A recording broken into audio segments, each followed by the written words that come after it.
Alam mo ba na sa modernong panahon natin ngayon, na halos lahat ng mga pangyayari ay recorded na, mayroon palang isang araw na halos ang mundo natin ay nabura. Ito yung araw na walang kamalay-malay ang ibang bansa na muntik nang magbigay wakas sa ating mundo. Noong March 11, 2011, araw ng Biyernes. Parang karaniwang araw lamang, ngunit sa araw na ito, naganap ang pinakamadilim na kabanata ng ating makabagong kasaysayan. Ang muntik ng pagwawakas ng ating mundo ay nagsimula sa isang bansa na kilala sa buong mundo bilang lupain ng disiplina at katatagan. Isang bansang angat sa makabagong teknolohiya at may malalim na kultura.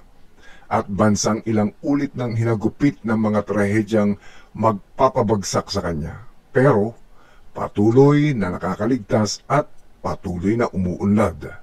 Ito ay ang bansang Japan, the land of the rising sun. Isang dambuhalang alon ng tubig ang papalapit sa dalampasigan ng Japan. Araw ng March 11, 2011. Isang tila galit na tsunami ang pilit na gustong magwasak sa Japan. Nasundan ng isang nuklear na pagsabog, nagdulot ng lason sa tubig at nagsimulang kumalat sa dagat. Mula sa sandaling yon, ang sakuna ay hindi na lang tungkol sa Japan. Naging banta na ito sa buong mundo. Sa bahaging ito ng Japan may sinasabi ang mga tao. Sa dami ng namatay, kulang ang buhay upang ilibing ang mga patay. At ang nakakatindig balahibo, 2 araw bago ang trahedya, noong March 9, 2011, nagsimula na palang magbigay babala ang kalikasan. Alas 11:45 ng umaga, isang 7.2 magnitude na lindol ang yumanig sa Sanrico, Japan. Nag-uga ang mga gusali, nagulat ang mga tao pero sanay na ang bansang ito sa lindol. 3 pang lindol ang sumunod. Lahat lagpas magnitude 6. Pero matapos noon, tahimik na bumalik sa normal ang buhay. Walang may alam na yun pala ang unang bulong ng lupa bago ang malakas na pag-ungol nito. March 11, 2011, alas 2:45 ng hapon. Biglang tumunog ang Earthquake Early Warning System ng Japan. Sa pamamagitan ng higit 1,000 seismometers, na-detect ang mga unang P-waves. Naglabas agad ng babala ang pamahalaan ng Japan. Huminto ang mga bullet train, tumigil ang mga pabrika. Ang mga bata sa eskwela, itinago sa ilalim ng mesa. Walang may idea kung gaano katindi ang paparating. At nang magsimulang manginig ang lupa, doon nila naintindihan na may malubhanang mali. Pero, huli na. Grabe, pati mga cranes nanginginig at nangabali. Napakalakas nito. Alas 2:46, isang 9.1 magnitude megathrust earthquake ang sumabog sa ilalim ng dagat. 18 miles ang lalim. Isa ito sa pinakamalalakas sa kasaysayan ng mundo. Ang epicenter ay nasa 45 miles silangan ng Ushika Peninsula sa Tohoku. Ramdam ang pagyanig sa buong Japan, pati sa ibang bansa. Ito ang sandaling nagsimula ang bangungot, isang super earthquake at wala kang mapagtataguan.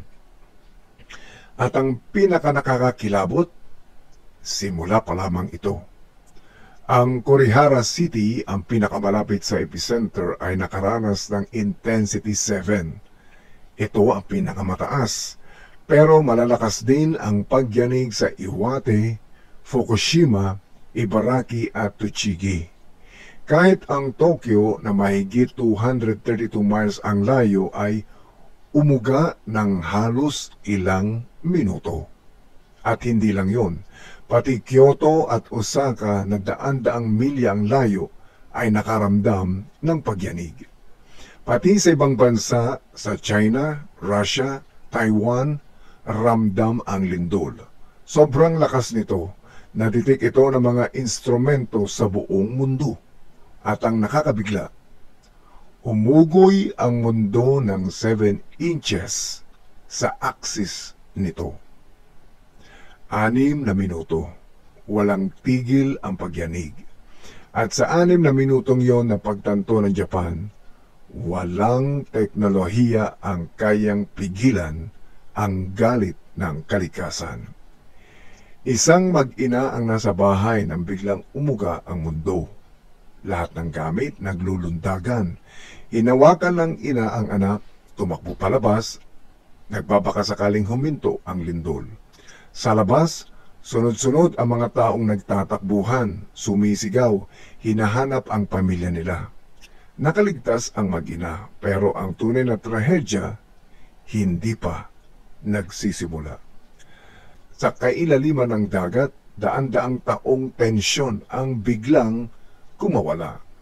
Patuloy na nanginginig ang ilalim ng mundo. Habang nagmamaneho kami, nanginginig ang kotse, kaliwat kanan, ang lakas, malakas talaga. Lahat nanginginig, mga poste, mga kable. At nang muling tumahimik, hindi pa alam ng Japan, doon pa lang magsisimula ang impyerno.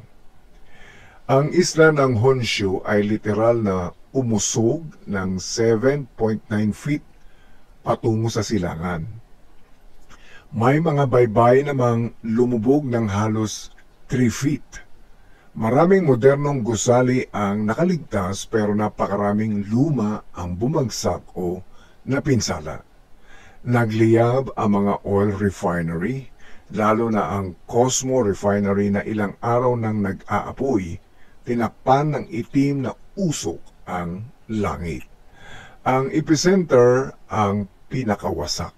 Halos 200 katao ang namatay dahil sa lindol pa lamang. Umabot sa $200 billion ang pinsala. At kahit nasa gitna ng abo at guho, inakala ng marami, tapos na ang pinakamalala. Pero sa ilalim ng payapang dagat, isang mas malubhang panganib ang nagigising. Ilang minuto matapos ang lindol, unti-unting tumataas ng hindi normal ang dagat. Isang senyales na mas nakakatakot kaysa lindol. Ang paparating na tsunami. Naglabas ng tsunami warning ang Japan Meteorological Agency. Sa mga sandaling yun, inakala ng mga eksperto na aabot lamang sa 20 talampakan ang pinakamataas na alon. Ngunit isang GPS buoy malapit sa baybayin ng Iwate ang nagbunyag ng isang nakakatindig balahibong katotohanan. Mas mabilis at mas mataas ang pag-angat ng dagat kaysa sa anumang naiisip nila. Hindi ito ordinaryong alon, isa itong higanting pader ng tubig.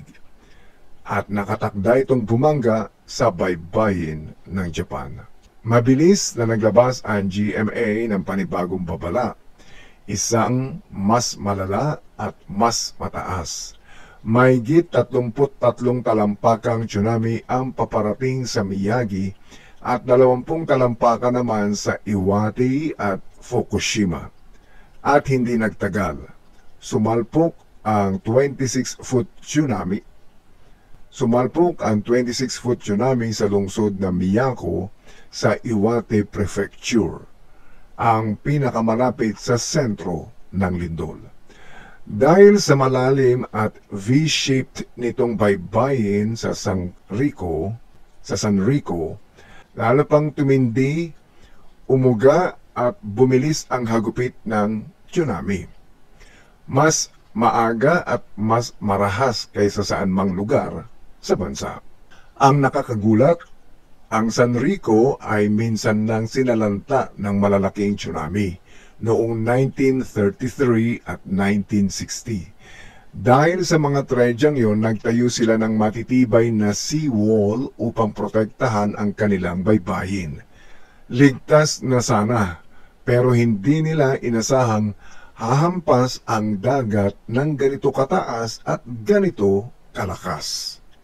Isang lalaki ang nakarinig ng sirena. Lumabas siya, dala ang kamera upang kunan ang paparating na dagat. Ngunit walang kahit sinuman ang maaaring paghandaan ang eksenang malapit niyang masaksihan.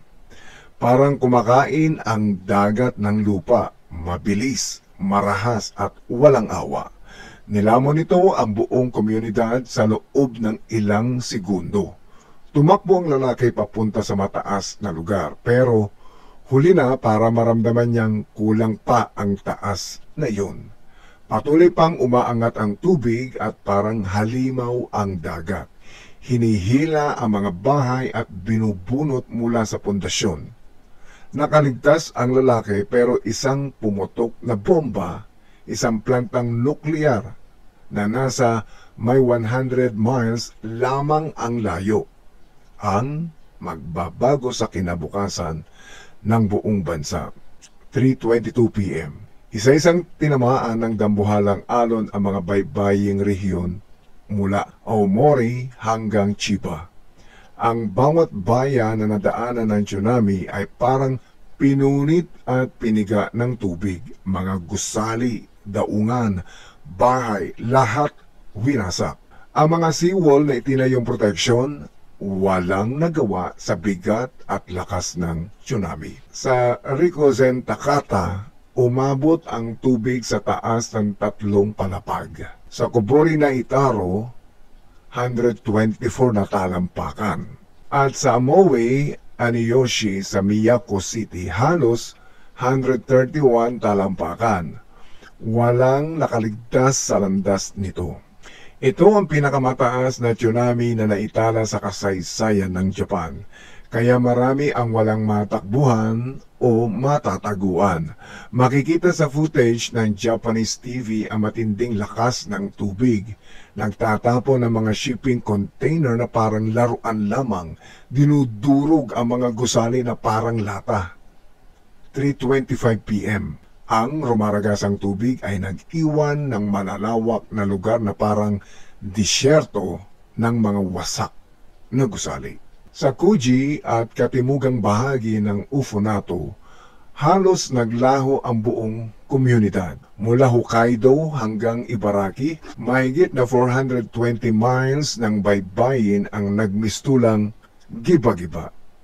Ang pinakagrabe, naganap lahat ito sa loob lamang ng 1 oras matapos ang lindol. May humigit kumulang 200 tao, guro, magulang at mga bata na nagkubli sa Noero School matapos ang lindol. Sinubukan ng guro na tingnan ang mga silid upang tiyaking ligtas ang lahat at ilipat sila sa gym. Akala nila tapos na ang peligro. Ngunit may biglang pumasok na lalaki, may suot na helmet, may paparating na tsunami, sigaw niya. Agad sumigaw ang prinsipal, balik sa loob, takbo. Nakita raw niya ang pader ng tubig. Dumating na. Nagbalikan silang lahat sa loob pero huli na.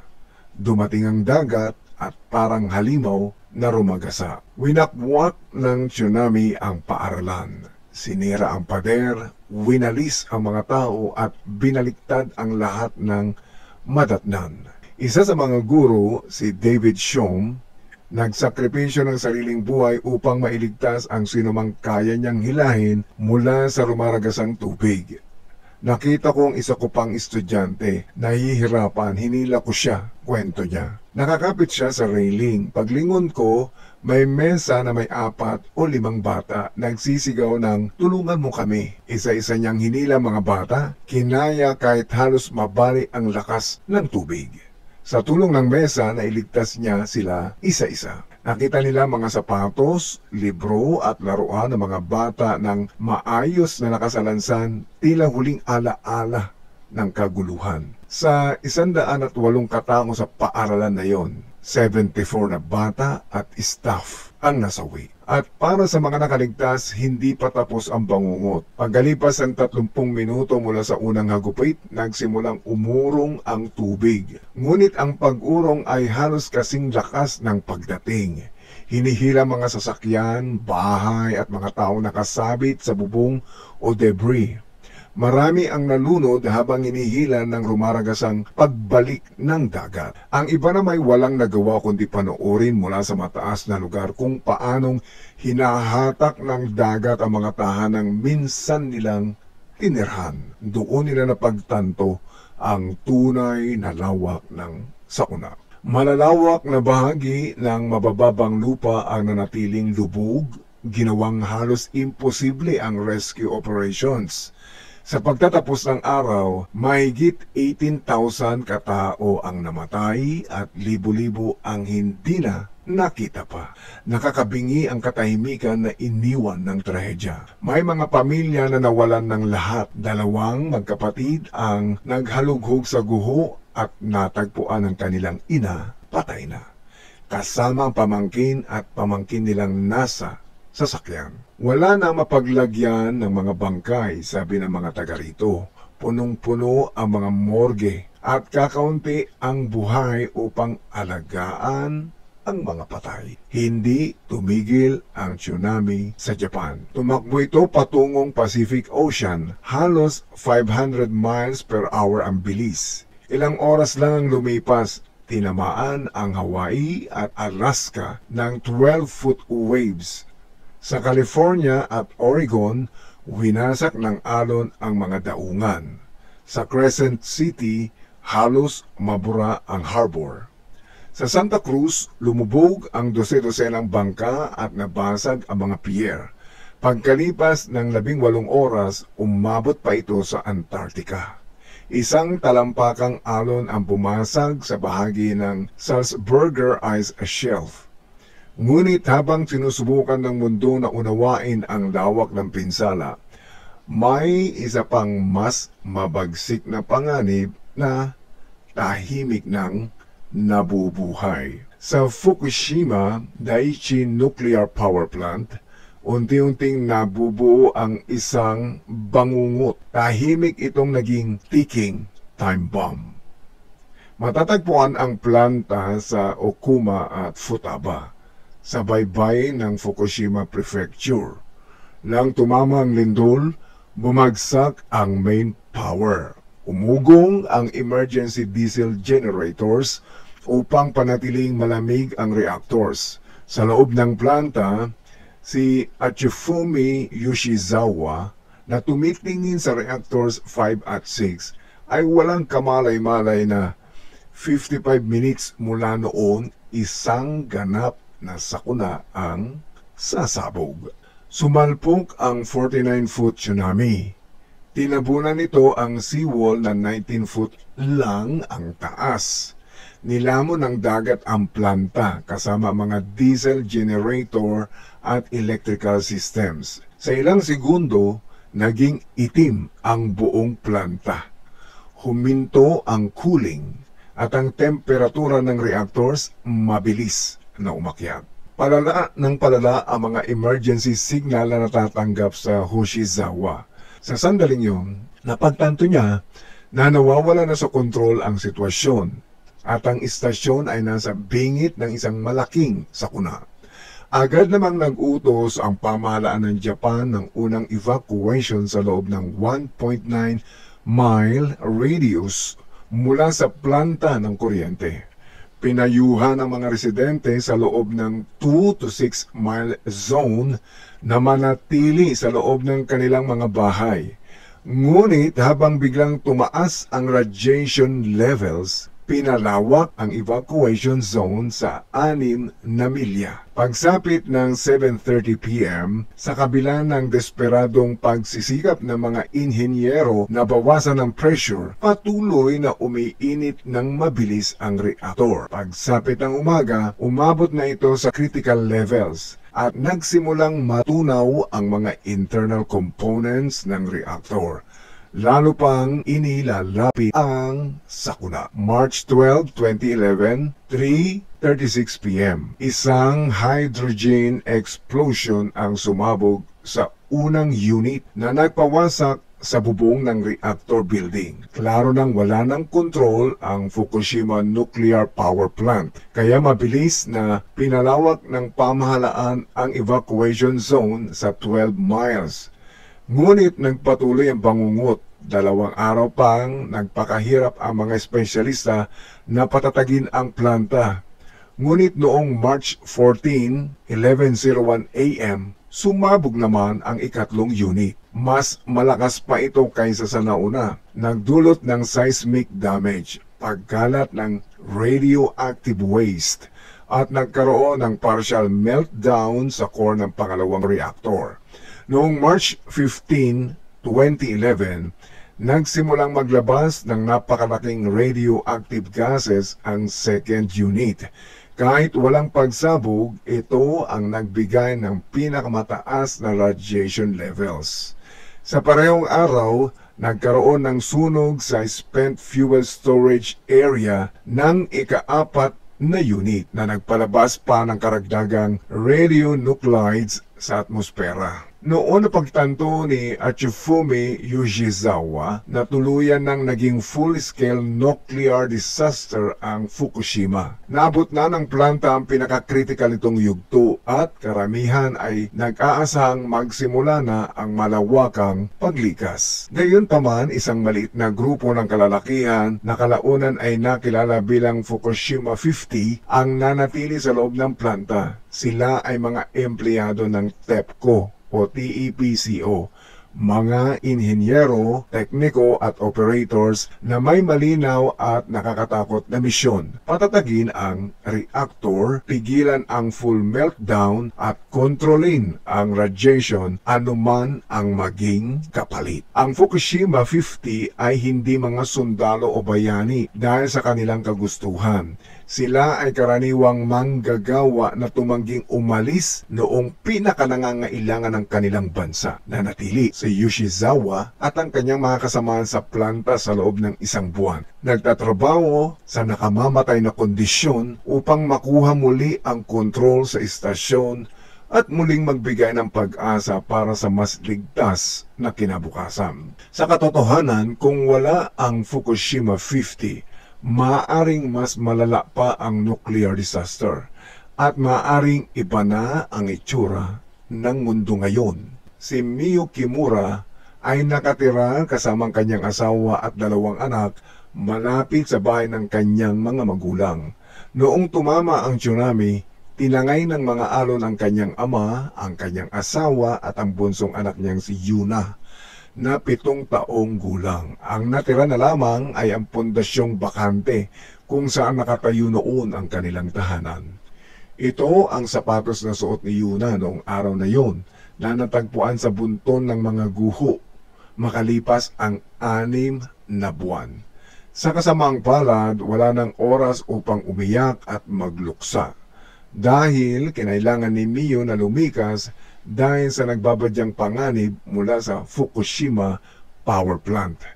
Mahigit 1 dekada ang lumipas, natagpuan ng labi ng lahat ng 111 kataong namatay sa Okuma noong araw na yon, maliban kay Yuna. Pagsapit ng March 20, bagyang naibalik ang kuryente sa planta, ngunit ilang linggo pa bago tuluyang naging operational ang cooling systems. Ang mga pagsabog ay nag-iwan hindi lamang ng guho. Kumalat ang radioactive particles sa buong Japan at umabot sa Estados Unidos at Europa. Inamin ng TEPCO na mahigit 10,000 toneladang kontaminadong tubig ang tumagas sa dagat. Dahil dito, maraming lugar malapit sa planta ang hindi na maaaring tirhan. Kahit makalipas ang maraming taon ng clean-up, mahigit 100,000 na katao ang nananatiling lumikas. Ang Fukushima disaster ang naging pinakamahal na nuclear accident sa kasaysayan na umabot ang gastos sa higit na 180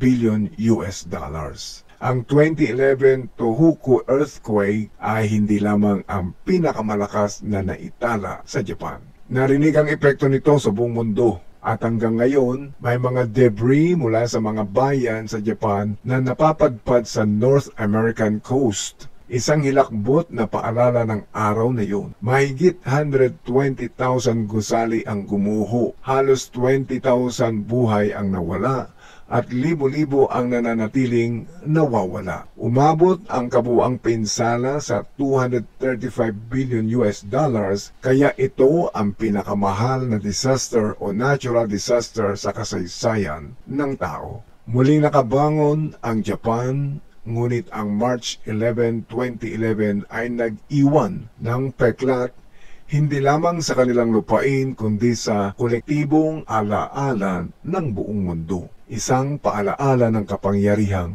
walang awa. At ito ang araw na hindi natin dapat makalimutan dahil ito ang araw na muntik nang magbura sa ating mundong ginagalawan. Maraming salamat sa inyong panonood. Hanggang sa muli.